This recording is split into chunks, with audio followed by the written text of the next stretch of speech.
Добрый день, уважаемые эксперты, дорогие коллеги! Перед вами педагоги детского сада Сартага села Малыкай Айко Гавриловна Андреева, Марина Николаевна Платонова.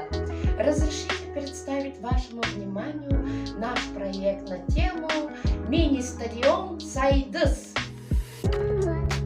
Физическая культура в детском саду – это важная составляющая общего развития ребенка в детском учреждении. Чтобы ребенок всегда был здоровым, активным и жизнерадостным, основу нужно заложить с самого раннего детства.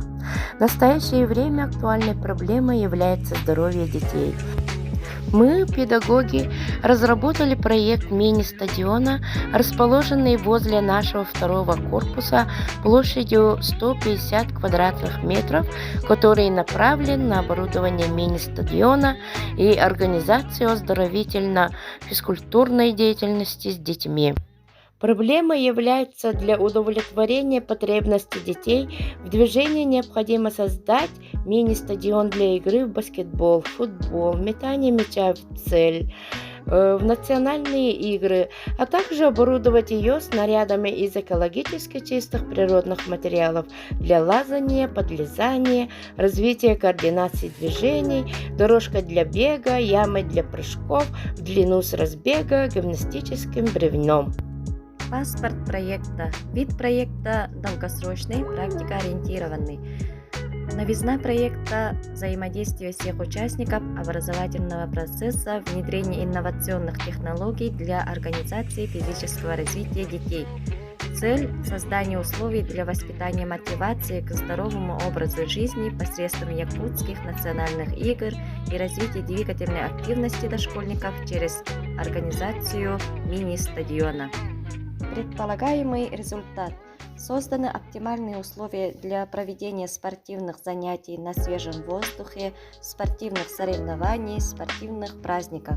Повышенная заинтересованность родителей и социальных партнеров к благоустройству территории, сформирование активной родительской позиции. Удовлетворенность деятельности дошкольного учреждения со стороны родителей, воспитанников. Создание своего образа территории дошкольного учреждения, имиджа дошкольного учреждения в районе с применением якутского колорита, якутских национальных узоров, оберегов. Провести ежегодную спартакиаду Кюстяхтер Бхейтер Сымсалар между воспитанниками детских садов Малыкайского куста с переходящим кубком. Данный проект реализируется в 3 этапа. Первый этап – подготовительный. Целью подготовить участок для оборудования мини-стадиона, скорректировать деятельность сотрудников детского сада, родителей и воспитанников. Второй этап – практический этап реализации проекта. Целью обеспечить качественное взаимодействие сотрудников, родителей и воспитанников дошкольного образовательного учреждения в работе по оборудованию мини-стадиона. И третий этап презентационный. Целью определить эффективность работы, подвести образовательные итоги. Выводы. А мы считаем, что данный проект является практической программой по расширению инновационной деятельности по сохранению и укреплению здоровья воспитанников, по созданию здоровья сберегающей, психологически комфортной, эстетически воспитывающей среды. Перед вами финансовое обеспечение проекта, источники и объемы финансирования. В данной таблице перечислены инвентари, зоны, цены за штуки. В итоге приблизительная сумма расходов данного проекта у нас получилась 848 100 рублей. Вот схема нашего будущего мини-стадиона Сайдыс. У нас на этом все. Благодарим за внимание.